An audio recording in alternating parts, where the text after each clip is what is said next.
Well, thank you everyone for joining us. My name is Scott Williams. I'm with the Wisconsin Energy Institute, and this event is part of our monthly Forward in Energy Forum. If this is your first time joining us, we are part of the Wisconsin Energy Institute, which is part of the University of Wisconsin-Madison. And our mission is to provide leadership on campus for multidisciplinary research, education, and outreach efforts that accelerate the world's transition to sustainable, resilient, and affordable energy systems. And so the Forward in Energy Forum is part of our efforts at WEI to cultivate public understanding of energy issues. And the forum is a monthly series that brings together experts on and off campus to discuss the many dimensions of our global transition to cleaner energy systems. Our goal is to encourage cross-disciplinary dialogue to explore the important technical, social, political, and economic dimensions of a wide variety of clean technology innovations and issues. So we normally hold these forums in our building, which is located on the west side of campus, but for obvious reasons, we're holding these virtually for the foreseeable future. And we hope that all of you are staying safe and healthy, especially during this latest surge in the COVID-19 pandemic. Before we begin today's forum, I would like to acknowledge that the land that the Wisconsin Energy Institute occupies, as well as all of UW-Madison, is the ancestral home of the Ho-Chunk people who have called this land Dejope since time immemorial. The Ho-Chunk Nation and the 11 First Nations residing in the boundaries of present-day Wisconsin remain vibrant and strong, and we recognize and respect the inherent sovereignty of the 12 First Nations that reside in the boundaries of the state of Wisconsin, and also want to acknowledge that tribal nations are doing some of the most important and leading-edge work in transitioning toward clean and just energy systems. Some major events over the past year, such as the COVID-19 pandemic and the response to the killings of George Floyd, Breonna Taylor, and others, have really shown a spotlight on issues of racial injustice and the ways that racism is still embedded in our societal structures. And it has led to a growing acknowledgement of the ways in which our energy system disproportionately harms low-income communities and communities of color. So our goal with today's forum is to provide an overview of the many elements of energy and climate justice that particularly affect Black, Indigenous, and people of color, and to discuss potential solutions to address those inequities. We anticipate holding forums in the future that take a deeper dive into a particular element of energy and climate justice, so we ask that you please stay tuned to our notifications of future events and upcoming forums, especially in the spring semester. So first, to help us set the stage for what energy and climate justice mean for the state of Wisconsin, we are very fortunate to have Lieutenant Governor Mandela Barnes provide us with some introductory remarks. Unfortunately, Lieutenant Governor Barnes was unable to join us live, but he has recorded his remarks for us in advance. And before I play that video, I'd just like to provide a fuller picture of his background. So Mandela Barnes serves as Wisconsin's 45th Lieutenant Governor and was elected in 2018. He is the first African-American to serve as Lieutenant Governor in Wisconsin and the second African-American to ever hold statewide office. Born and raised in Milwaukee, Lieutenant Governor Barnes is an alumnus of Alabama A&M University, and after his time there, he worked for various political campaigns, the City of Milwaukee Mayor's Office, an interfaith social justice coalition, and a national progressive public policy organization. In 2012, he was elected to the Wisconsin State Assembly, where he served 2 terms. His tenure in the State Assembly included serving as chair of the legislature's Black and Latino caucus and becoming a recognized leader on progressive economic policies and gun violence prevention legislation. Within his current role, Lieutenant Governor Barnes serves as chair of the Governor Evers Task Force on Climate Change, which is charting a path toward carbon-free energy by 2050 while maintaining a lens of environmental justice. So I will pull up his video now and we'll hear some remarks from him.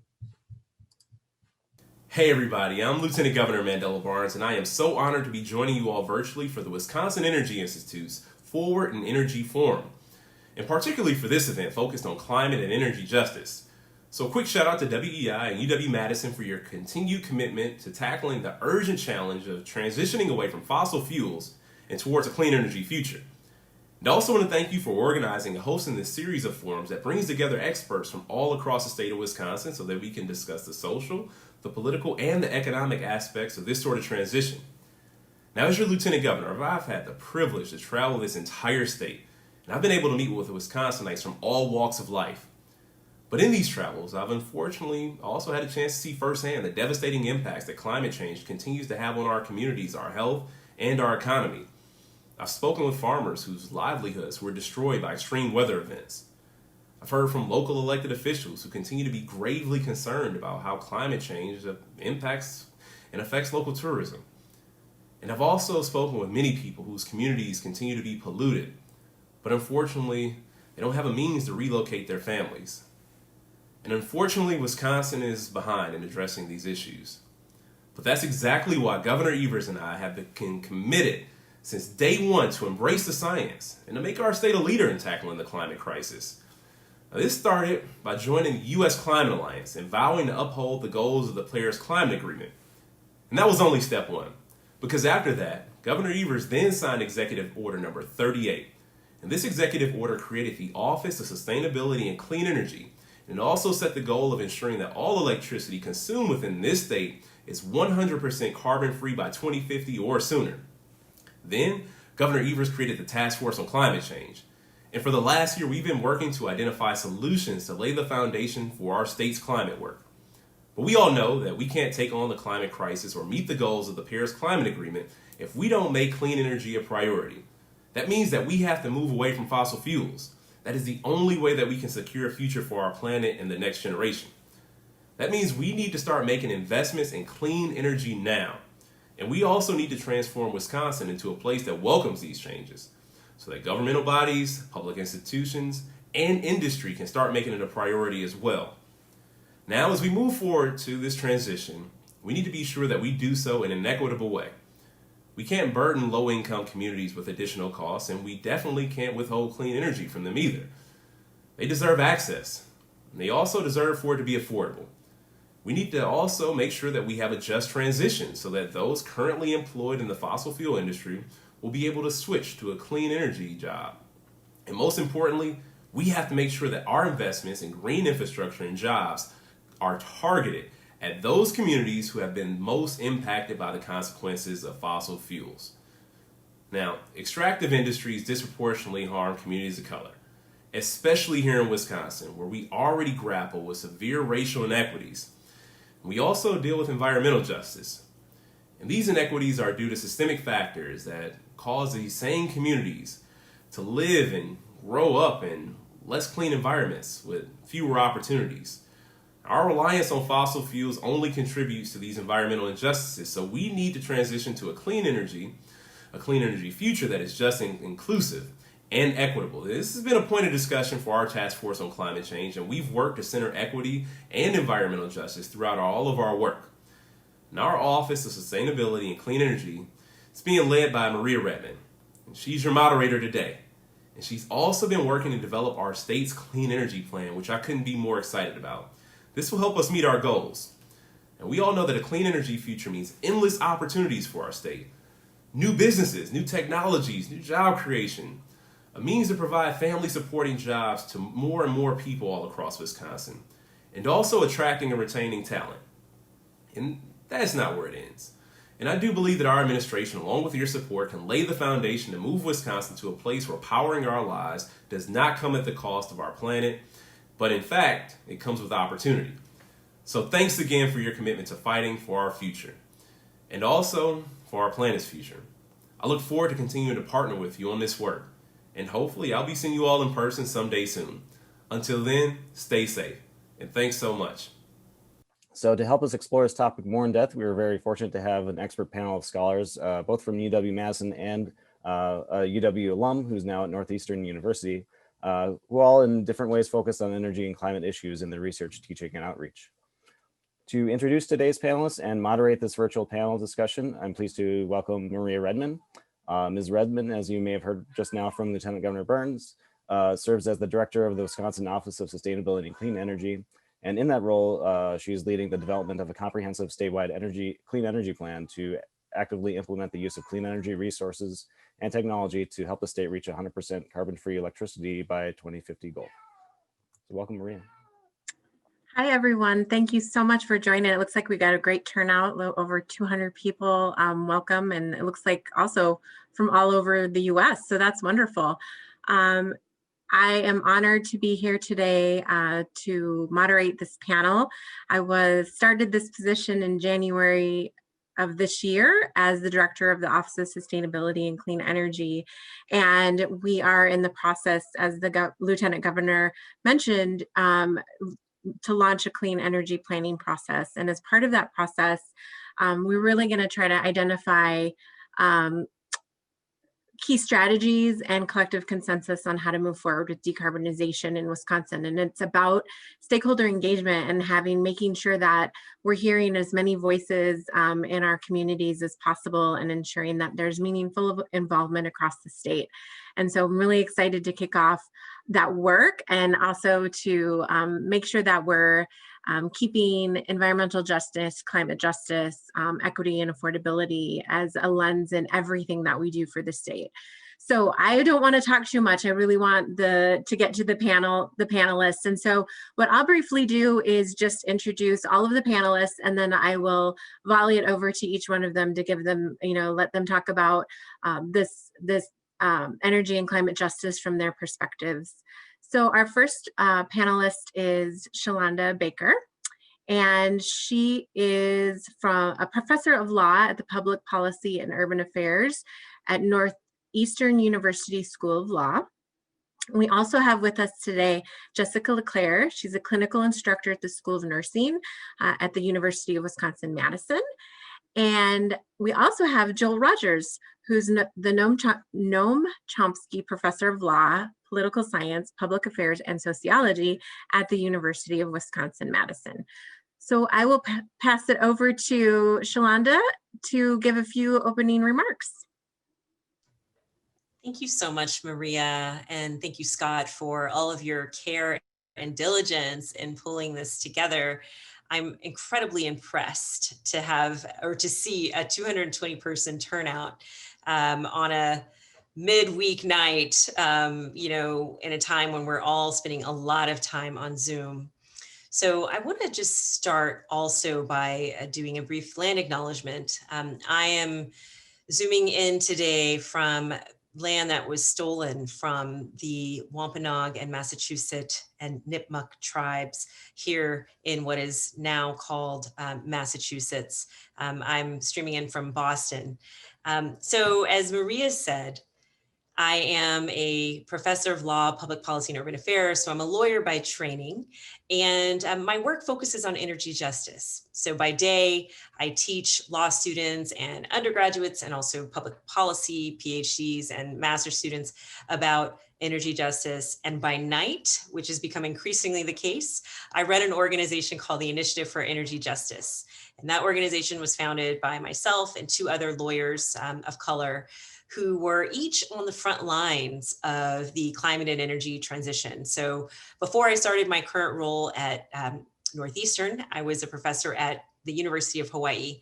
And I got to be in Hawaii during that state's remarkable transition away from, or at the beginning of its transition, it's still ongoing, transition away from fossil fuels. While I was there, the state embarked on a goal of 100% renewable energy by 2045. Simultaneously around the country, my colleagues in California and New York were also involved in very ambitious energy transitions.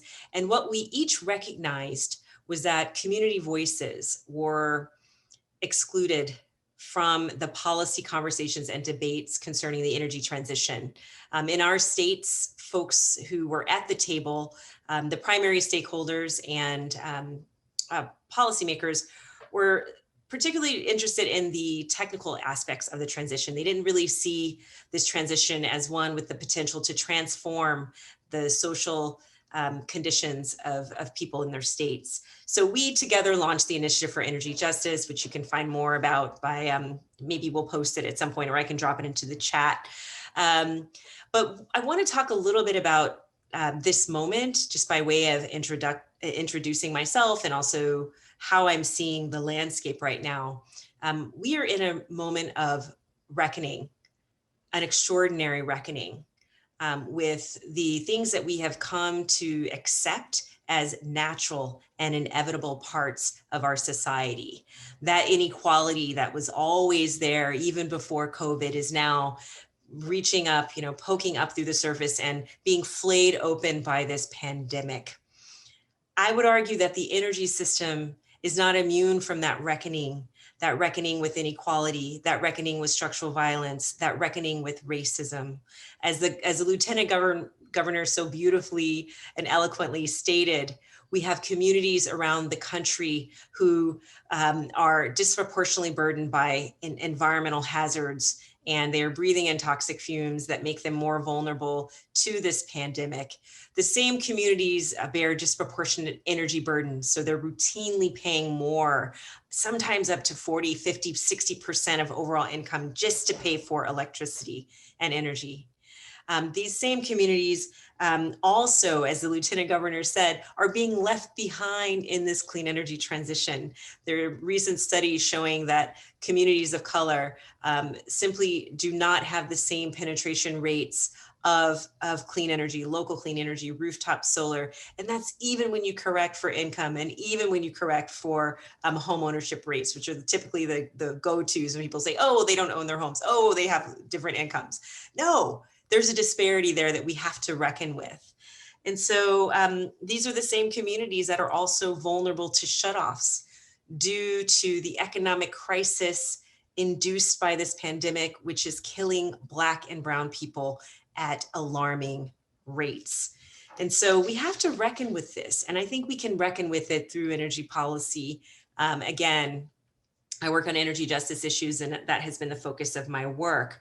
But I would also argue that the same cries, or I would compel us or urge us to think that the same cries in the streets where folks were flooding into the streets over the summer and into the fall saying we can't breathe, they connect to the energy system, right? Those calls for breath connect to the environmental justice communities burdened for so long by our energy system.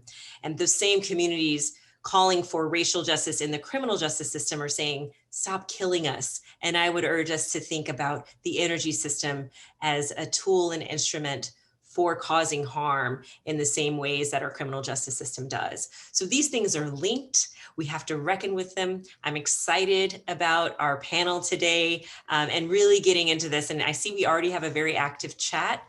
So let's do it. I look forward to hearing from Joel and Jessica this evening. Thank you. Thank you so much. I'm going to pass it over to Jessica. Yeah, thank you so much, Shalanda and Maria. Just kind of sitting with all of that. That was wonderful. Hi, everyone. And my name is Jessica LeClair. My pronouns are she, her, hers. And I am an instructor and also a second-year PhD student studying nursing strategies for environmental justice with the UW-Madison School of Nursing. And so I also want to thank the Wisconsin Energy Institute for inviting me to join this incredible panel discussion tonight. And I want to express gratitude also for the lands, the waters, the more than human worlds that sustain our lives. And also to reiterate, because I live in Madison, gratitude for the Ho-Chunk Nation for their perseverance and leadership, and acknowledge that sovereignty of the land we call Madison has never been willingly ceded. And we must commit to listening to learning from, partnering with, and incorporating the experience of Native nations in our work.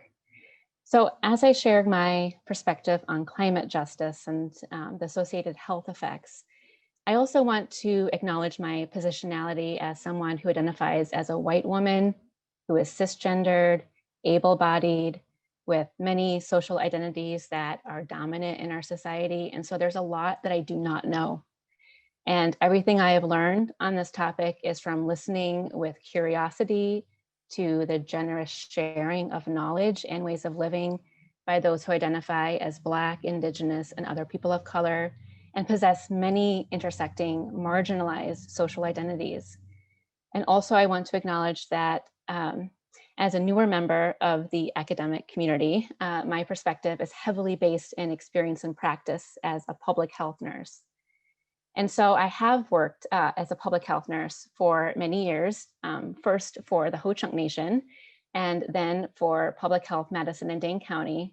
And in 2018, I decided to become a nursing instructor with the mission to educate our future nursing workforce about planetary health issues such as climate change.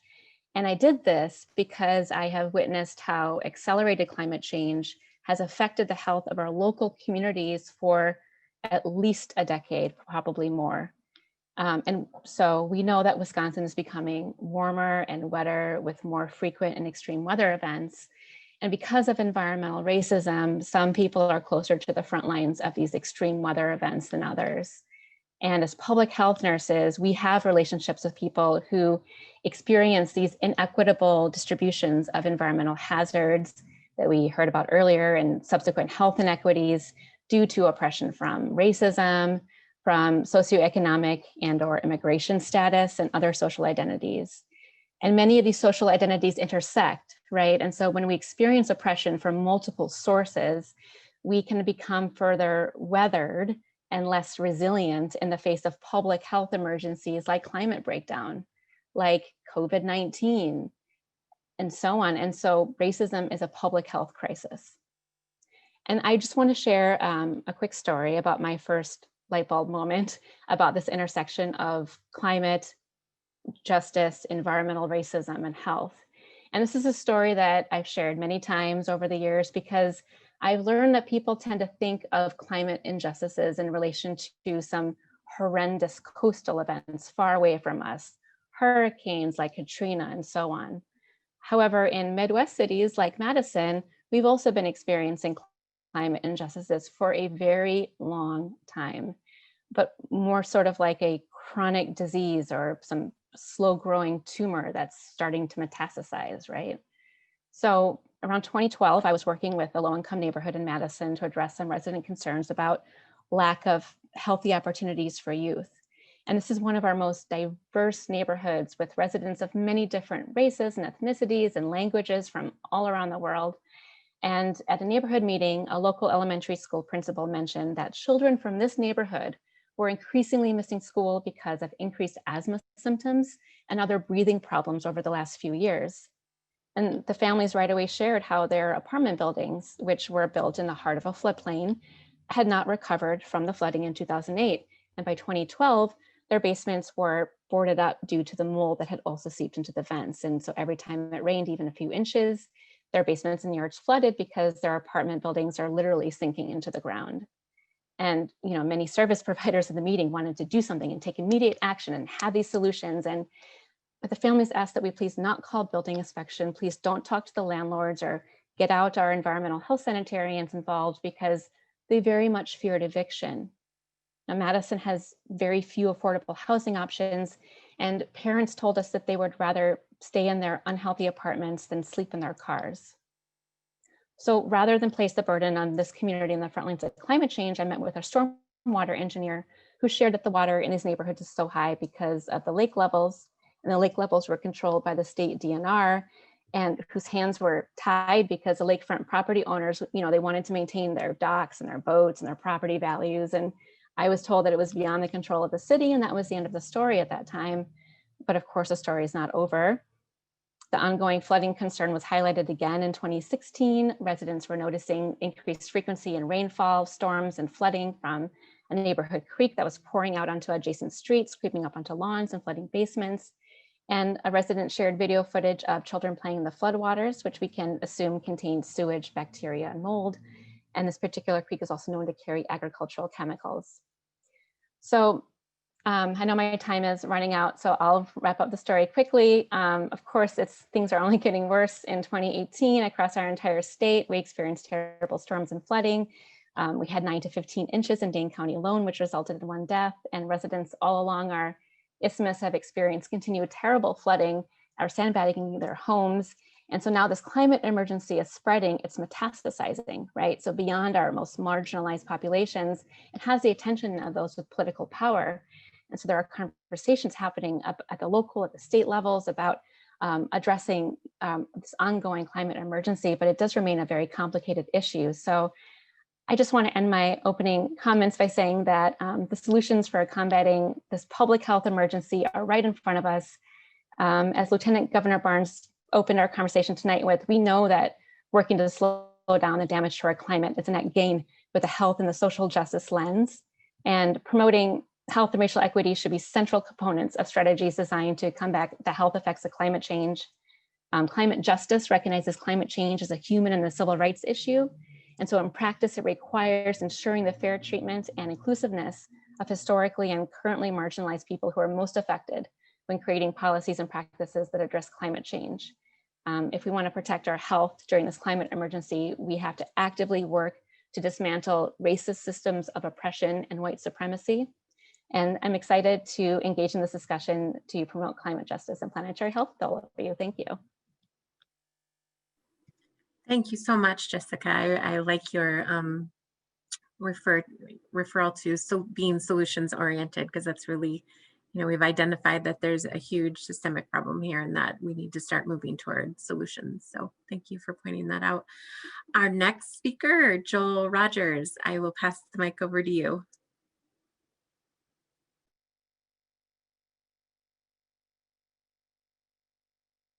You have to unmute, Joel. So sorry. I was just thanking you, Maria, and Scott and others who organized this really amazing panel. From Mandela's remarks at the beginning to what Maria said, and then Shalanda and Jessica, I think more or less everything's been said already. I mean, not quite everything, not quite everyone has said it. But I don't really want to repeat everything that they just said. It's a very business-dominated polity we have here, with a very, very long, very, very deep racist and vis-a-vis Native people's imperialist past. It's a very violent past, and the past isn't dead. It's not even past, as Faulkner said many years ago, and it's inscribed in a series of practices, our land use, our environmental laws, our city management, our housing codes. To go back to what Jessica was saying, there's a lot of stuff. We have a lot of work to be done to begin to get anywhere close to this country's radical founding ideals of a place where birth doesn't determine fate and skin color doesn't determine opportunity, and we are actually a free and equal community of a community of equals. We're a million miles from that. And Wisconsin, which used to be a leader on a lot of this stuff, has indeed fallen well behind other states in its in a lot of its environmental law, and certainly the regulation of its energy, and its making the clean energy transition. So I'm very hopeful, Maria, that you and Mandela and other people are going to get us whipped back into shape and moving forward, with the new task force and other things.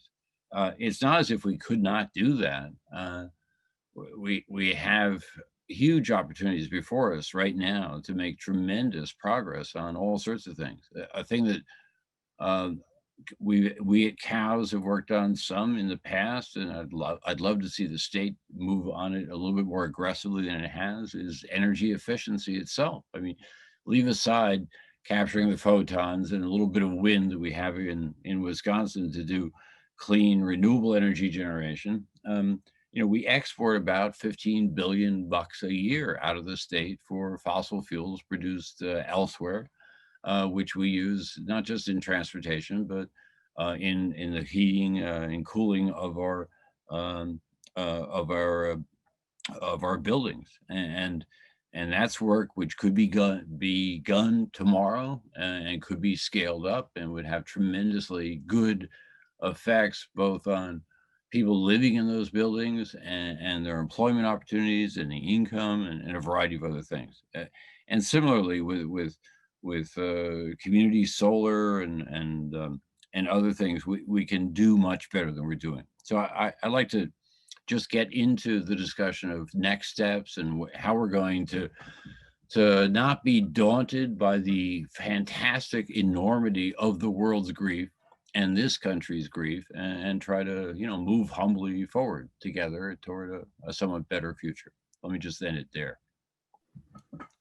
Thank you so much, Joel. That's spot on. I think let's definitely get into this discussion. I have a few questions, and then it looks like we've got some questions already coming in from the audience, and definitely want to get those questions as well. So I'll kick us off with the first question, and then feel free to jump in if you have an immediate answer, and we'll get around to everybody commenting if you'd like to comment. But the first question I have for you is, what would you say to somebody who's really interested or knowledgeable about energy technologies, but who has never connected the dots between racial and social justice and energy? What are some of the ways that these topics are interrelated for someone who's interested in this? I love that question because it's actually what I spend a lot of my time doing. And it was very much, the entry point to my work on energy justice. And I should be clear that when I started this work, I started about a decade ago, but when I started really and on the domestic side of things, it was about 2014 in Hawaii. And there was no terminology called energy justice, but we just made it up and said, hey, we're going to start an energy justice program at the law school. We'll figure out what that means later. But I ended up having a lot of conversations with policymakers, with solar developers, with stakeholders about the technology needed to facilitate this transition.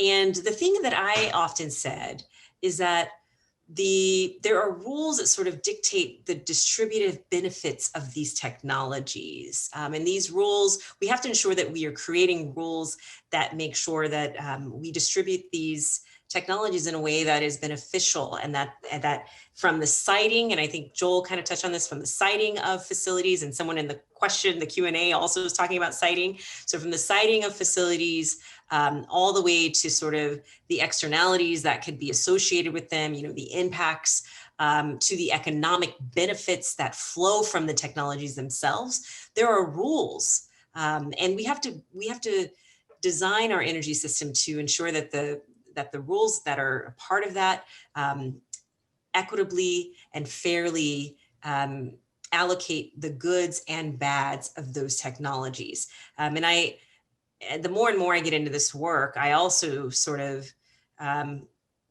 realize just how intimate the energy system impacts the daily lives of people. And that kind of goes to Jessica's story around climate change, right? There is an intimacy in terms of being able to turn on my light or buying groceries, right? Or, having wind whistle through my home because I don't have a properly weatherized home. There's an intimacy there and a comfort that comes when you have when you have access to clean, reliable energy. So again, I try to connect that technology and the sort of invisibility of the energy system to distributive impacts, as well as to the intimacy and the relationship that many of us who are middle class just come to take for granted.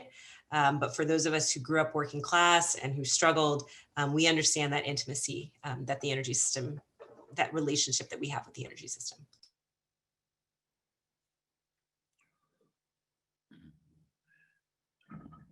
Maria, you want the others of us to chime in? Yeah, if you would like to chime in, go for it. So I don't know what the background is of the person who asked the question, but I would start, assuming you have a little bit of a technical background, I would just go look at the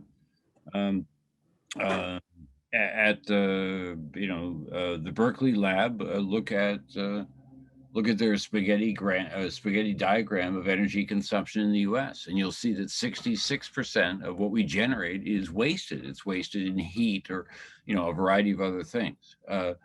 And you carry that waste down to our deployment of our production and consumption of energy in any neighborhood anywhere around you. Don't worry, I'm not trying to repeal the second law of thermodynamics, right? I understand that during the energy transitions, it becomes less available. But the level of waste in this country not just the level of racism or business domination, but just the sheer level of waste is something that is always worth keeping in mind, or I found useful to keep in mind.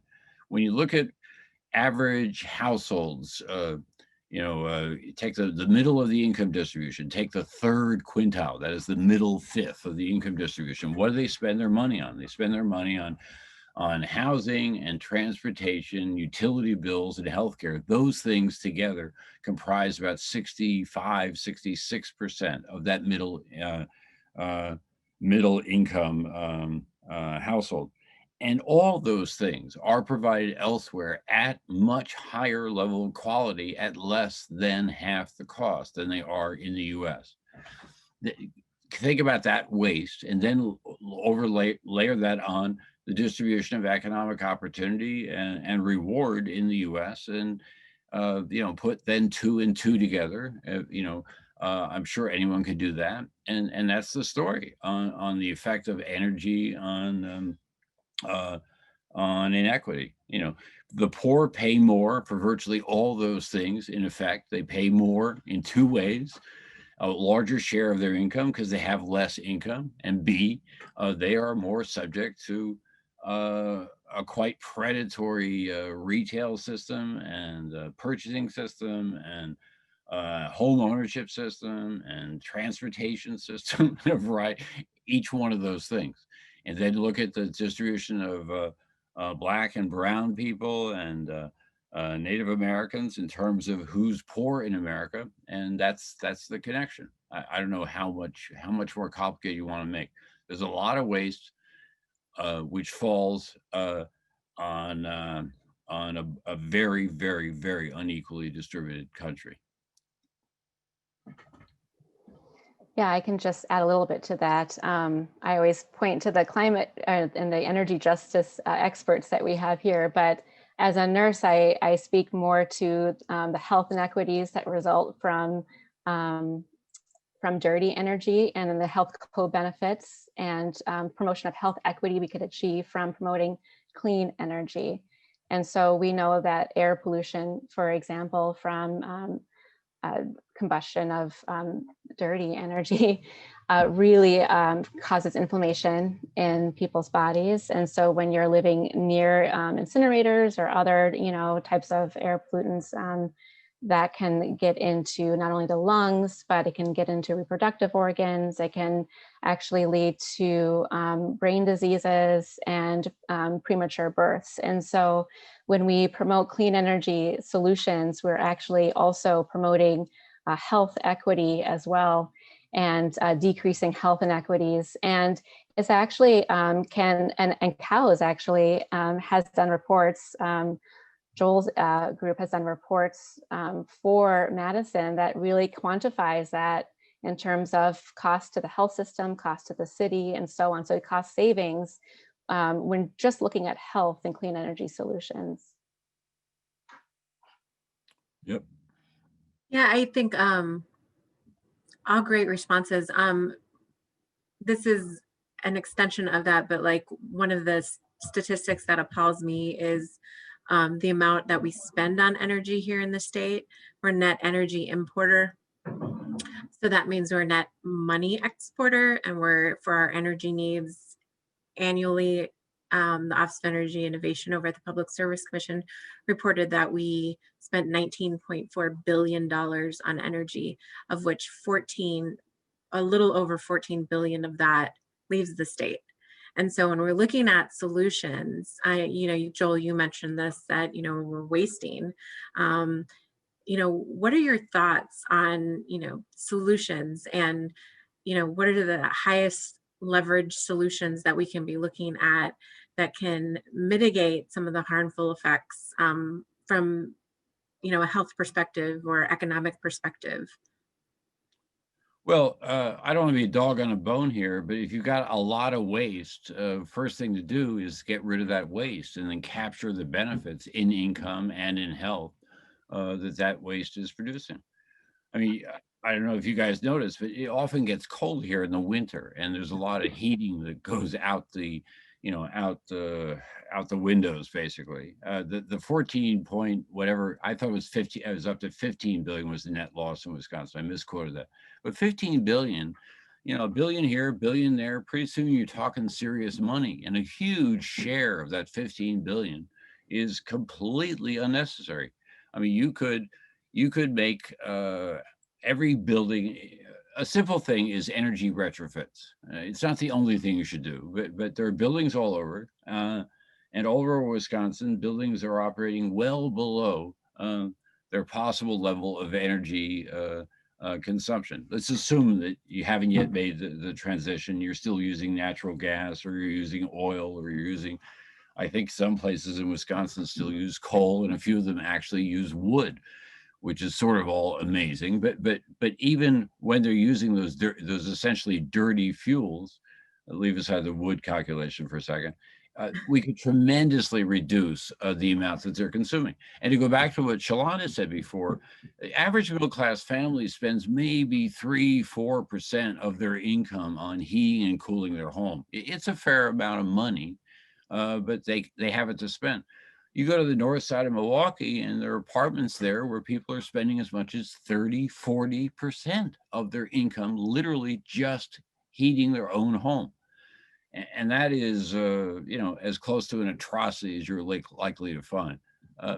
All that stuff is unnecessary. Now, how do you retrofit a home? Well, you start with the rim joists and work out from there. Forget about the windows. Everyone wants to know about the windows, but there are all sorts of ways in which you caulk cracks, and you put in insulation, and you crawl around in the attic with the mouse turds and other things, which is a real fun thing to do. I can tell you from experience on a hot summer day. But you insulate the homes, and you get the cracks out. That's a way to begin. And it's quite possible, and there are examples of this all over the country, not in Wisconsin, unfortunately, where the utilities, the Public Service Commission says, okay, we are going to let you borrow the cost of doing that work and pay for it off the savings that you will then get from retrofitting your home. You can do that on your meter.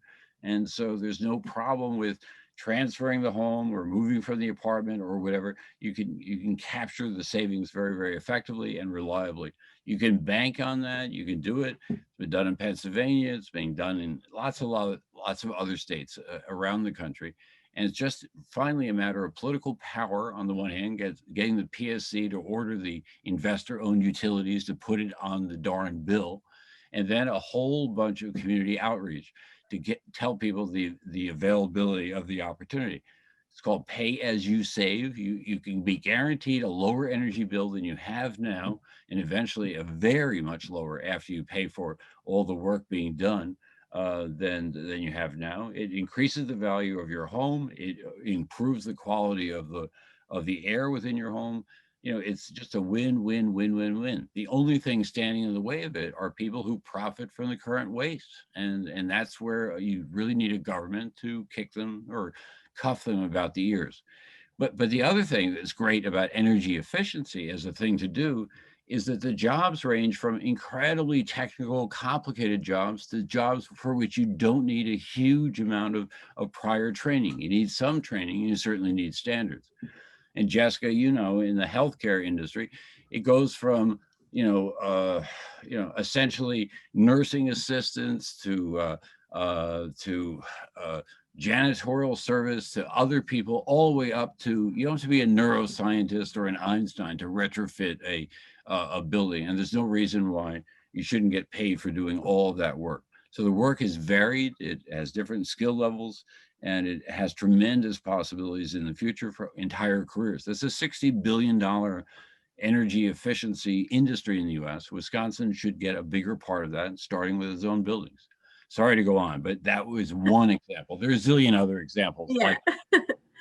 Right. Yeah. Thank you. Shalanda or Jessica, did you want to comment on that, the solutions perspective? Well, I think some of the questions in the chat and in the Q&A open the door to the full range of possibilities. So I'm going to go back on mute and defer to you, Maria, as to how Yeah. you want to proceed, because I think there's an exciting debate and discussion that's happening on the side here. Yeah, I noticed that too. I'm trying to like figure out like the best path forward because I definitely want to get to people's questions. I think I think what was brought up at like energy system and fossil fuel industries are dominated by some of the largest and most localized industries in the world. One of the questions that I had was like, who holds the power in our current energy systems? I think we generally know that. And what can be done to redistribute that power to indigenous people, people of color, or people who are poor? Do you guys have thoughts on that? Or like, or even, geographic redistribution, right, as well? Yeah, well, so I'll jump in here and thank you, Tim, for the question. It actually connects to Kathy's question, I think, as well. And she asked about activists and the connection between activists and power. And, there's a landscape in which we're all operating, right? And and Maria, as you alluded to, there's power happening because of these, different industries that are holding on to power. So I should just go ahead and come clean. I just wrote a book on all of this, and it's called Revolutionary Power. It's available for pre-order on Island Press and Amazon, but it's Revolutionary Power, an activist guide to the energy transition. And it really lays out kind of the 5 sites that I see as ripe for intervention with respect to policy and with respect to some of the power dimensions that are coming up in the questions. So where this is all being played out is at the regulatory level in large part, right? There's a lot that's happening at local public utility commissions, public service commissions. Rules are being established that have outcomes. And so for those with time and those who want to gather neighbors, there are opportunities to provide public comments in regulatory matters that will impact your lives. And that's with respect to rates, that's with respect to siting, in some cases, the full range of issues that are at play in this energy system and are active. The other kind of key areas that people should be interested in or think about are the utility sector, right? So our research team at IEJ focuses on utility justice and utility reform. What is the entity that should be leading the charge from fossil fuels to clean energy? Should it be an investor-owned entity, right? Tim's question is pointing to the fact that we've relied on investor-owned entities and given them essentially the franchise. We've granted them semi-monopoly status to be able to provide us with electricity for the last 100 years.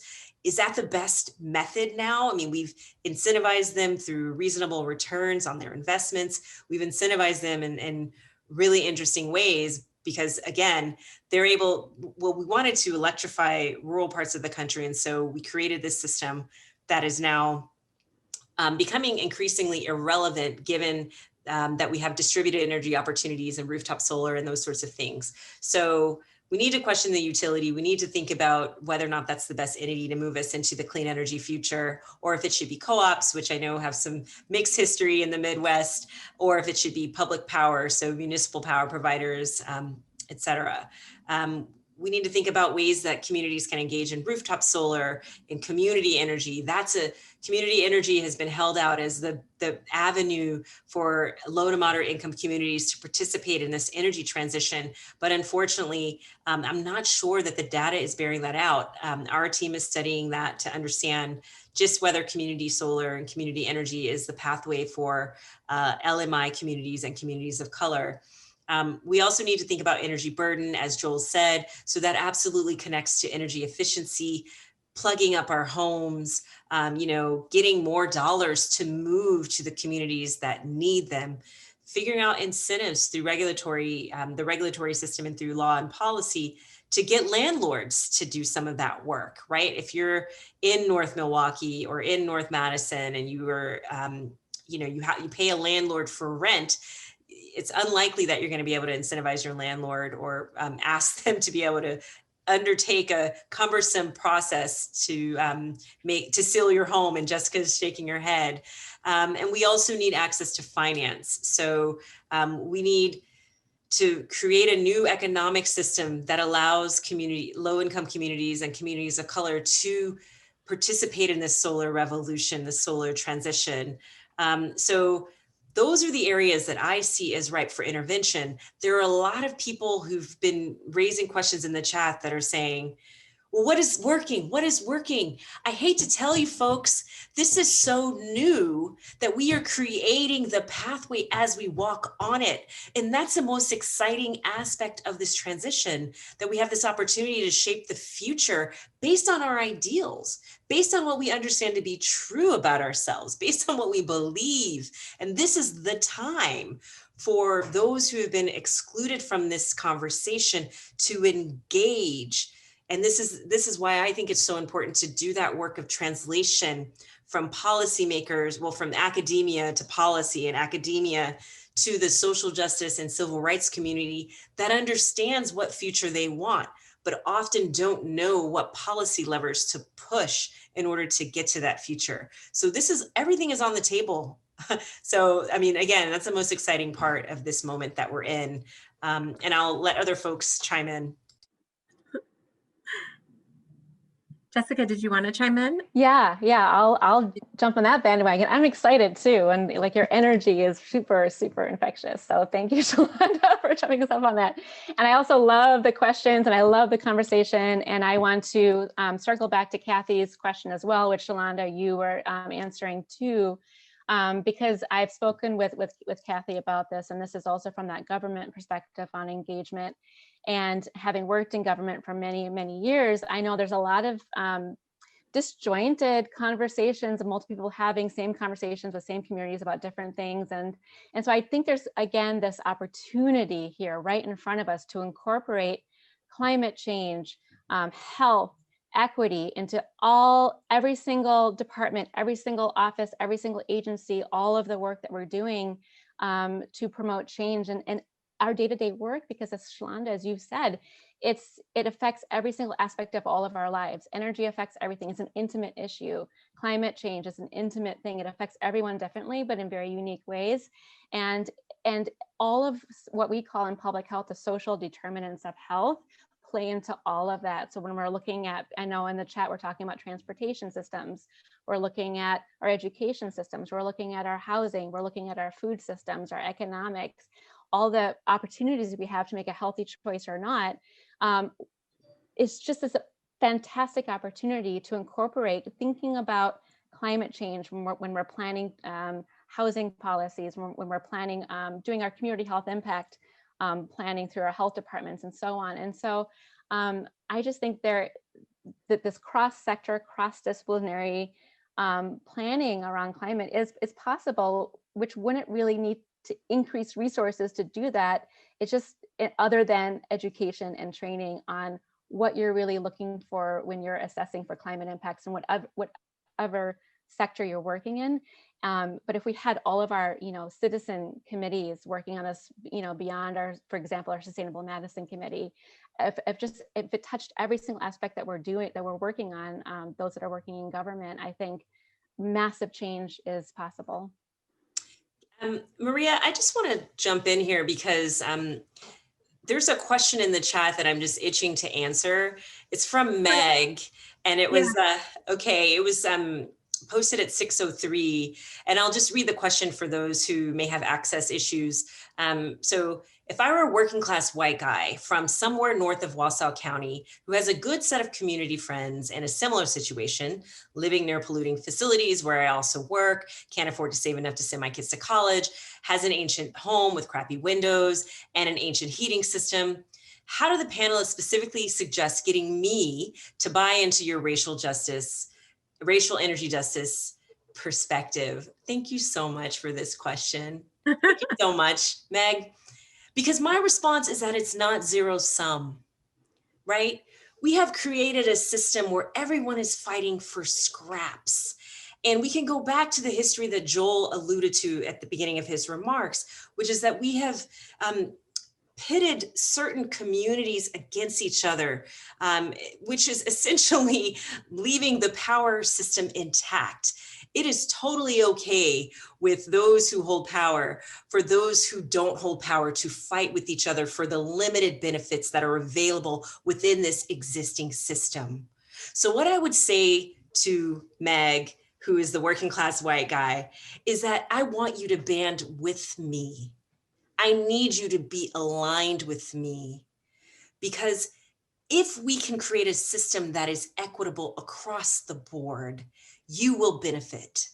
Your community will benefit. If we can create a system where we cap the amount of energy burden across the board, that means that all people are going to benefit. It doesn't mean that I get more because I'm Black. It just means that I'm in a system that is fair and that allows me to succeed. But we also know that all of the metrics, all of the measures on energy burden, on access to solar, on environmental justice, do fall on communities of color. They also fall on rural communities, but they do fall across the board in this country on communities of color. So we've got to reckon with that. We've got to deal with that. We have to be able to have this conversation. And what it means is that we have rural communities, we have urban communities aligning and allying around creation of policy that's going to benefit all of those communities. I think we haven't talked politics, but we will have a new administration in the White House January 21st.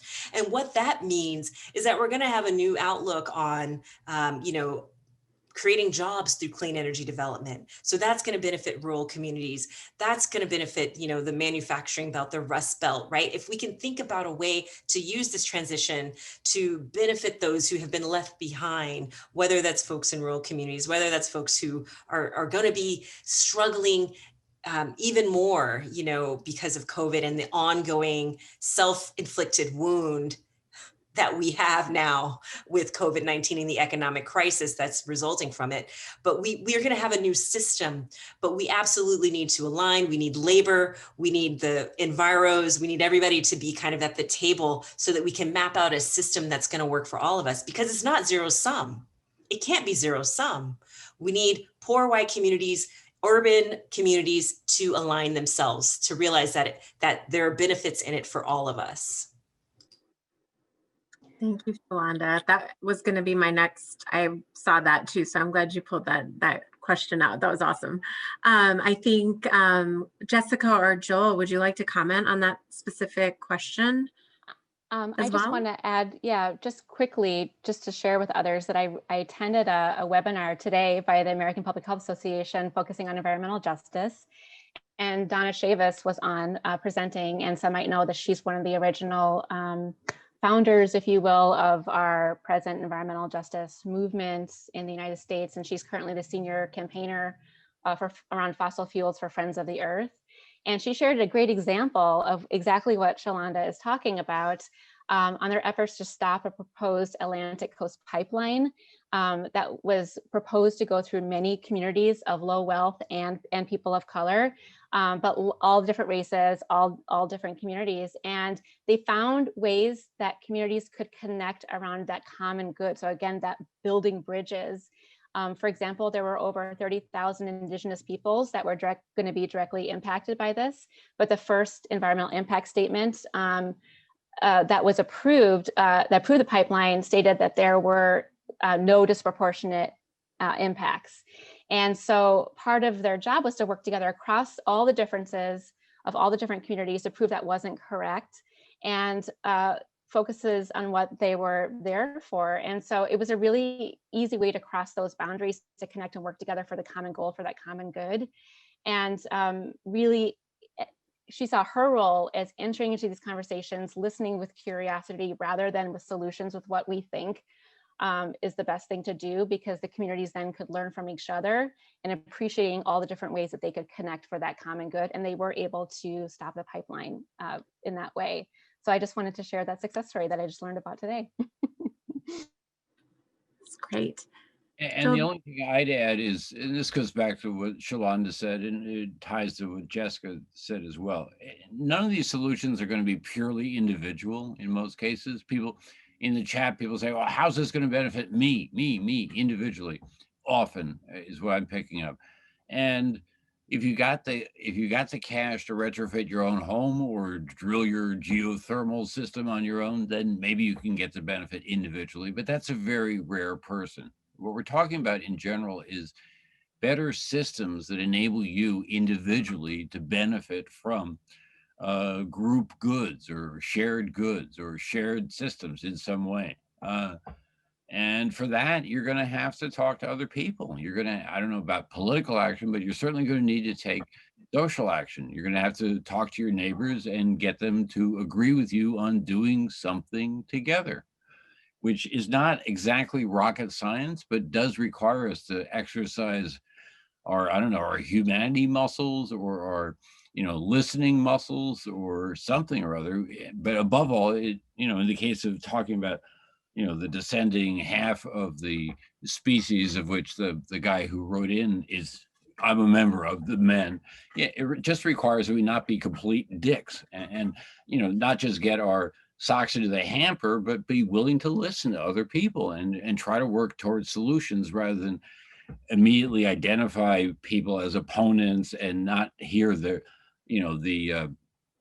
story that everyone's got, that very few people can really tell. Why did they come to the view that they came to now? Just talking to people, listening to people, and not going in with a whole bunch of opinions, but finding out why they're where they are now on any particular issue. So you can call it deep canvassing. I would just call it listening with some respect and not being a jerk.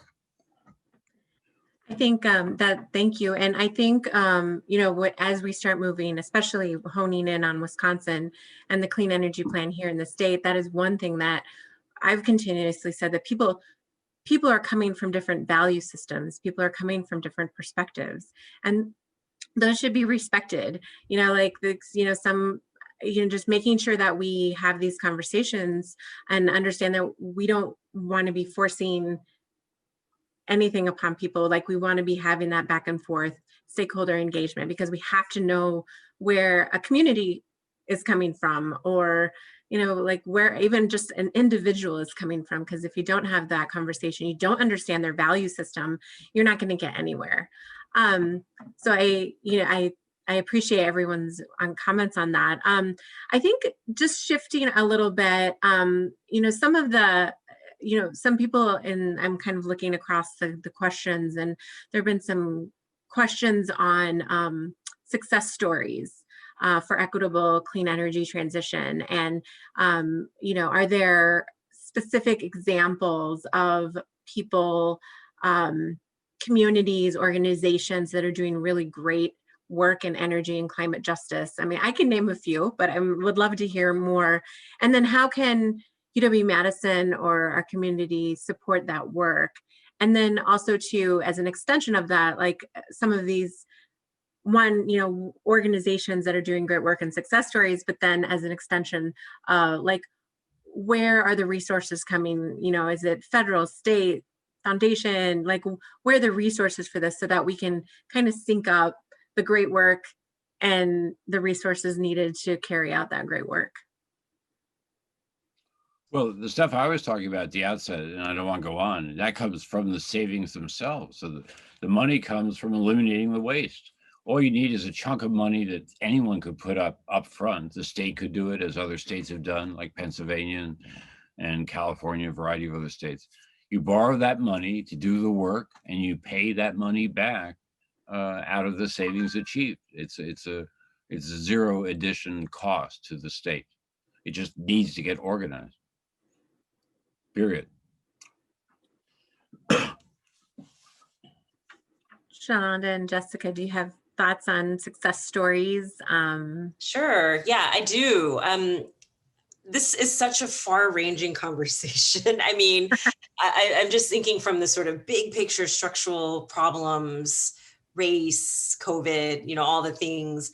And I'm seeing like some really granular brass tacks questions that I also love and can get into as well. But in terms of your direct question, Maria, about the success stories, I mean, the New York Climate Leadership and Community Protection Act was signed into law last summer.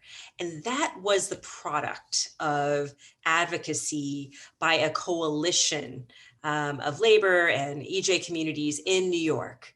So the CLCPA is a great example of a piece of legislation that actually reflects the need to incorporate environmental justice concerns. There's a carve out of 35% for disadvantaged communities baked into the law with respect to climate investments. So that's already there.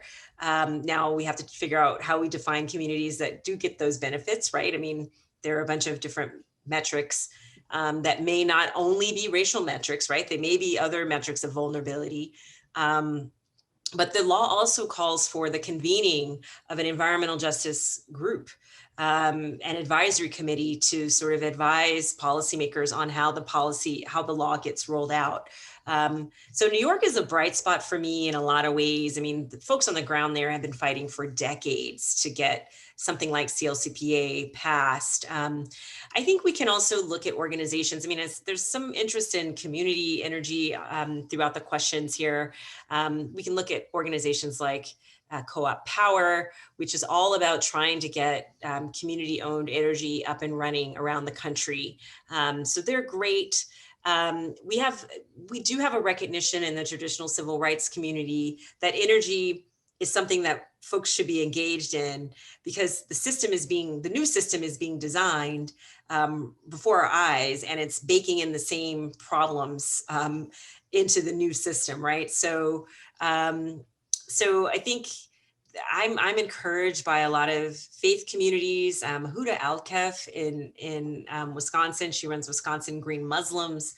She's been really interested in figuring out ways to bring community voices and faith communities into the energy transition. I go all the way to California to get another bright spot. SB 535 is a law that is designed to distribute the benefits of the cap and trade system to disadvantaged communities in California, in recognition that these communities have been impacted by the dirty system. And if we're moving into this transition, we need to reinvest resources in those environmental justice and disadvantaged communities. So there are bright spots all over the place. And again, I'm never one to plug, but our organization, IEJ, the Initiative for Energy Justice, is really trying to, recognize and acknowledge all of that good work that's happening at the grassroots, and to also give voice to some of the hopes and dreams of organizations around the country so that they can be reflected in energy policy. There's great work happening in the Midwest. Again, I'll shout out Melissa Gavin, who runs the REAMP network, which is a coalition of about 100 plus organizations and all over the Midwest, from Iowa to Minnesota to Wisconsin, people embedded in rural communities who are now interested in climate and energy policy, and they now have a commitment to equity issues. So, and again, equity doesn't always have to have a racial dimension, but based on our national story and our origin story, it often does have a racial dimension. So, I want to acknowledge that too. So there are folks in the Midwest doing great work. There are folks in California and New York who've had some huge wins. Oregon and Washington State are places to watch, I think, in terms of how they roll out their ambitious climate and energy programs by engaging communities in those discussions. I have actually something to respond to one of the technical comments, but I'm going to stop because I want to give other people airtime too. Just to say that a lot of the examples were in the current notation on politics, blue states or blue city examples, but there's a ton of stuff going on down south, in the deep south, in the southeast, in the southwestern portions of the country. There's stuff going on in the mountain states, traditionally redder areas of the country, both at the state level and then in particular at the municipal level, counties, cities, towns, villages, etc. There's so much stuff, it's impossible to organize, and there's so many people contributing and so many different organizations. I'm hesitant to name 1, 2, or 3, but I can name some places where you can go to find out the range of things that are going on out there. You know, I would look at Energy News or Energy Climate News, which is a good news service you can get on. There's something called something wire. I'm blanking on it right now. Cows itself, the thing I run in Wisconsin, has lots and lots of stuff on this with lots of examples from all over the country. And if you want to get examples of model bills or legislation or other things, go to ProGov 21, which is a new thing that Cows has started, which is mostly oriented toward municipal government, but has some things in there around states.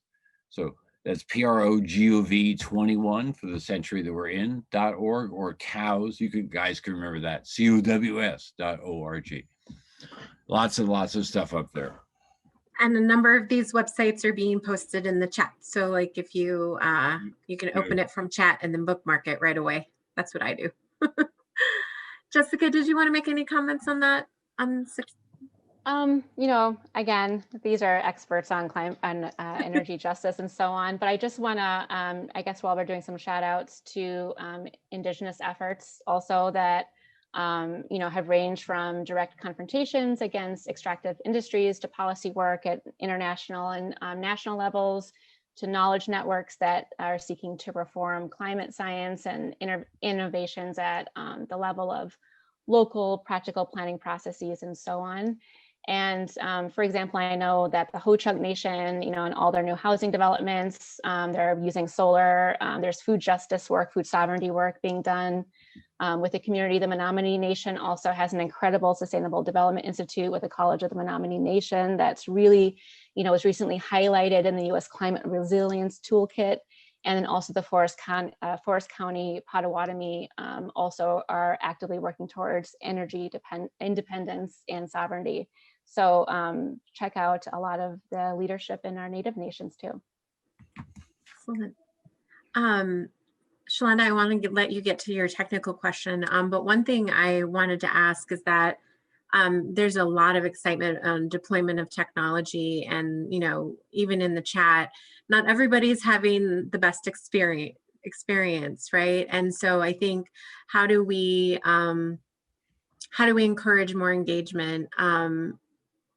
You know, like there's many of the states have you know, one policy, but also rate making processes that people just aren't familiar with, or aren't familiar with the how they can get involved in decision making when they feel so far away from it. Again, because it's not something that is in the front. It's like they're worrying about, you know, taking care of families or putting food on their table or getting to work or whatever it may be, that they don't know this is happening and they don't know they have a voice in the process.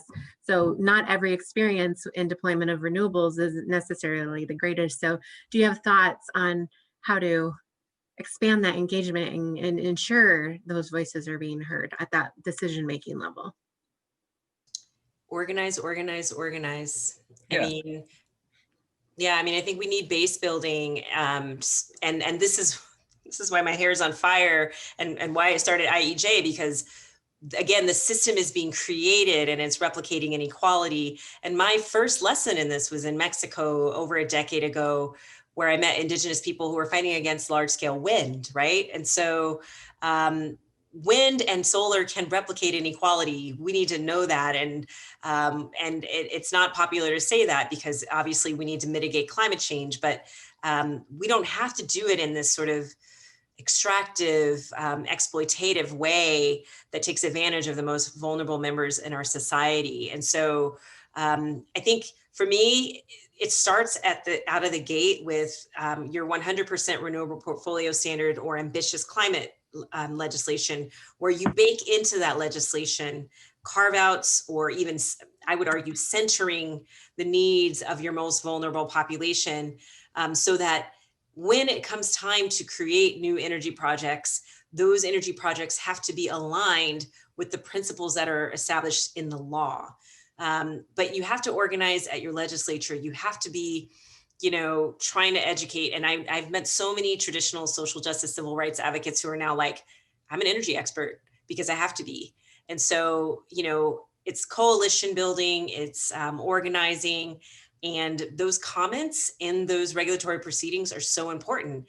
Often there's a siting board. I'm a member of our Massachusetts Energy Facilities Siting Board. I saw a shout out from a Northeastern person in the chat. I don't know if she's still on the call. But our board decides where, how, or whether facilities should be sited in certain places.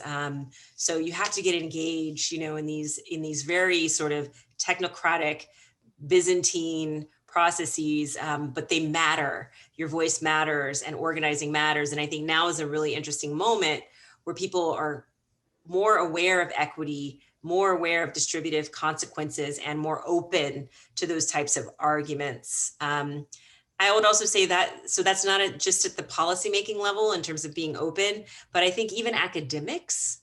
So if you're not an expert or you don't feel comfortable making comments, find out where your local law school, your local university is, if maybe you can create a partnership with them in some way to support your work.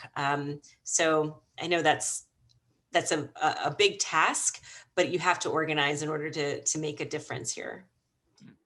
And if the university is, for example, intimidating for anybody on this call, just go to the University Alliance, which is supposed to be an open door to all the academic strengths at the University of Wisconsin for any community that wants to take advantage of them. That's what it's there for. University Alliance, with the penultimate syllable in university spelled with a C, not an S. University Alliance, and check out their website. And they're working in communities all over Wisconsin through their university year program and other sorts of things. And they're red communities, blue communities, rural communities, urban communities. I mean, this is going to affect everybody, and there's opportunity everywhere. There's opportunity in rural areas to capture some photons and cut down on the flooding. There are opportunities in every single community. What you need is some leadership, and then some people willing to work with other people. And the world is round. Jessica, did you want to comment on that? Yeah, I'm taking it all in, and I know the real struggle with communities that their priority is not to get evicted. Their priority is to, make sure there's food on the table. Their priority is to have healthy opportunities and decrease risk of violence for their children.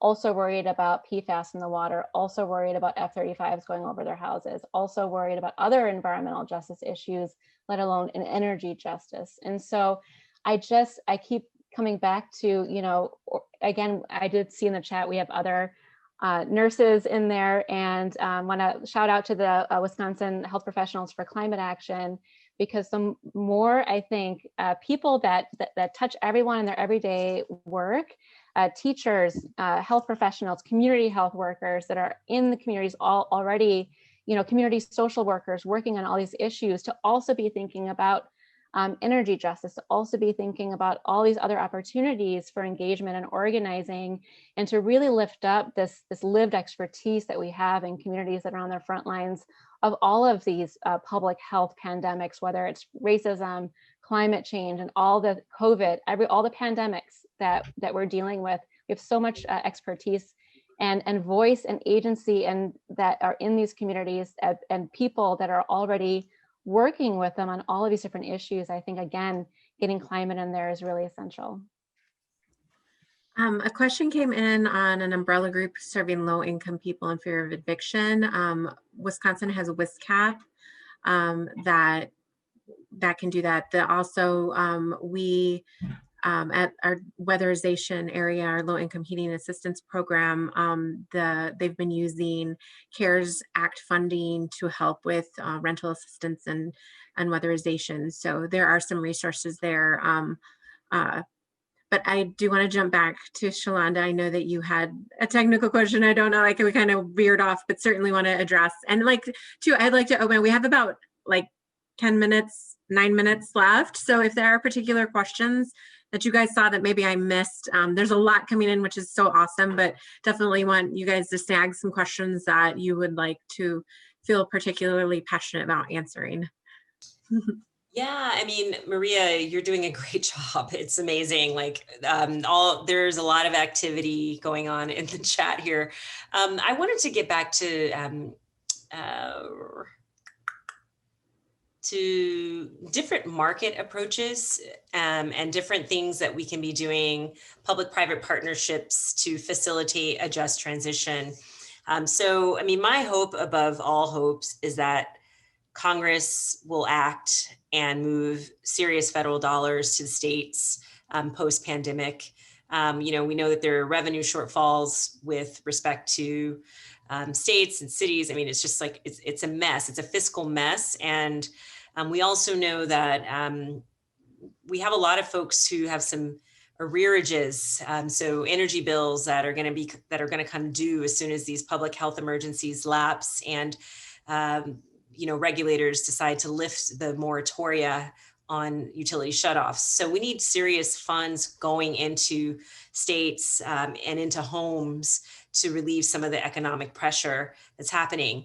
I'm hoping that there will be a mechanism to create green banks to help to facilitate investments in clean energy and environmental justice communities and in communities that have been underserved. So what that would look like is very cheap capital flowing into communities where, I'm essentially getting either a grant or a very low interest loan that I have to pay back. And I can, as Joel said, maybe pay it back through my electricity bill instead of having to pay it back separately, right?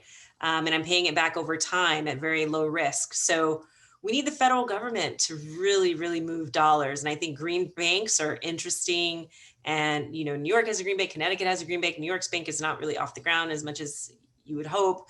Hawaii has a green bank that is now pivoting to serve low income folks. So we need low cost capital to be infused into states and in communities. We also, from a sort of regulatory and legal perspective, community choice aggregation is an area that isn't discussed a lot. And so that basically means communities, it's usually set out by law, and it allows communities to come together and say, we no longer want to buy electricity from our utility. We want to either invest or figure out a way to procure energy from another provider that we are more aligned with. And we also, maybe if you're a justice-oriented community choice aggregator, you can say we also would like our most vulnerable members to have the lowest rates. And we want to design our electricity rates in this collective to be fair and just.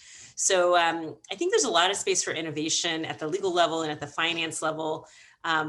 California's cap and trade program is controversial in some ways. I mean, cap and trade is controversial in some ways because it leaves the dirtiest facilities to it's cheaper for them to just buy the permits to pollute than actually change their operations. So it leads to hotspots in communities, which are typically communities of color. So the thing I do like about what California is doing is that they are reinvesting, the money that they're making off of cap and trade into communities of color. Again, folks, we're at the very beginning of this. We need time to study how some of these things are coming out. But this is a time for incredible innovation. And as I mentioned before, I'm really hopeful that we'll do things right, or else we'll have a revolution. So, hey, it's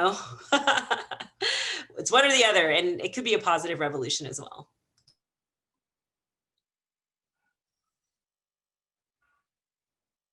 Sorry, Maria, you're on mute. Yeah, we can't hear you, Maria. Every meeting, it happens once.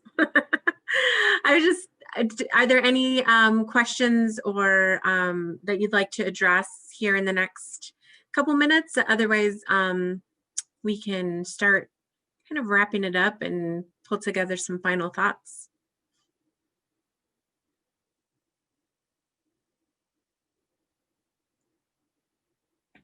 I just want to say I appreciate the range of questions, from the technical to the social, to the, confounding in terms of how they fit.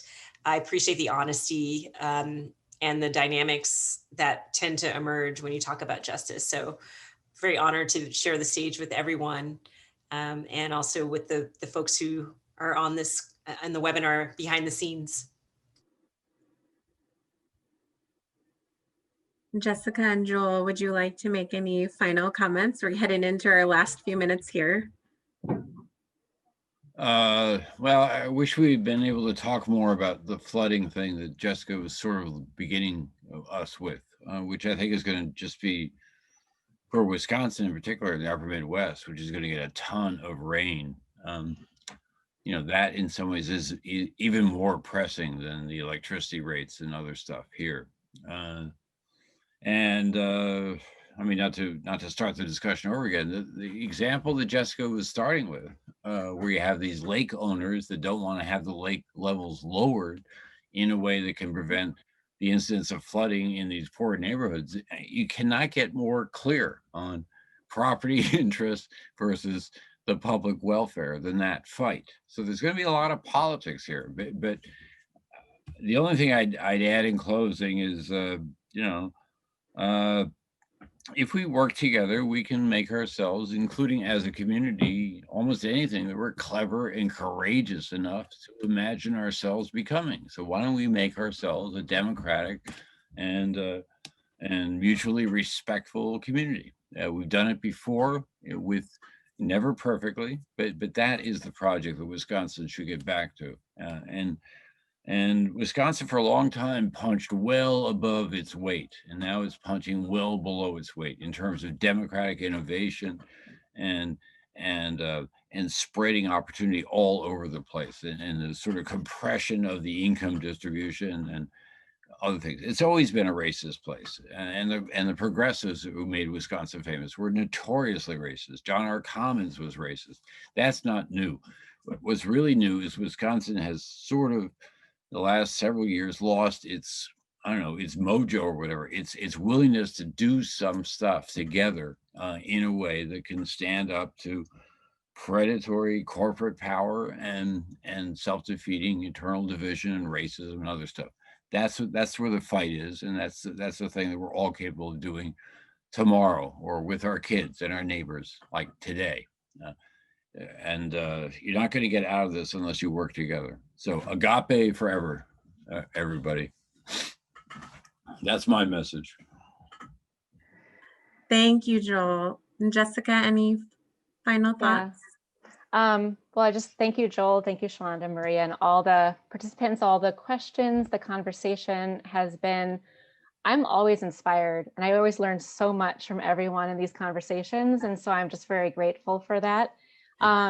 Yeah, the issue of flooding is an ongoing, obvious concern. There are conversations. There's a task force, I believe, at the county and state levels working on these issues, not just in our county, but across the entire state. The state health department is looking at flooding across the state and overlaying different social, economic justice impacts of that as well in different communities, I believe. And so there is work happening. But as Shalanda has said multiple times, it's just sort of like emerging, where we're waking up collectively to this crisis, but also to the opportunities that the crisis brings, especially when looking at it with a health and social justice lens. So I invite us all to kind of keep that on and continue to work together collaboratively, but always centering those that have that lived expertise. Thank you. Well, we have hit the dot on the mark, and we are at the end. I think I would just like to thank Shalanda, Jessica, and Joel so much for your insight. What a great discussion. I wish we could keep going, but obviously we can't keep it going here. I did add my email address and my phone number, as the Lieutenant Governor and Governor have asked me to move forward with developing a comprehensive clean energy plan for the state. And I take this job very seriously, and again, want to make sure that we're continuing this discussion. It's very stakeholder driven. I want to hear all the voices, and I want to make this a very interactive process, and I'm looking forward to pulling it all together, and hopefully by early next year having a plan of action, making it actionable, really putting some fervor and spirit behind what we're doing, and making sure that we're working for every citizen here in the state. So thank you for your time, and I will pass it over to Scott. Thank you so much, Maria, for moderating this discussion, and thank you to all our panelists. It was really eye-opening and enlightening discussion, and probably have to watch it a couple more times just to take everything in again.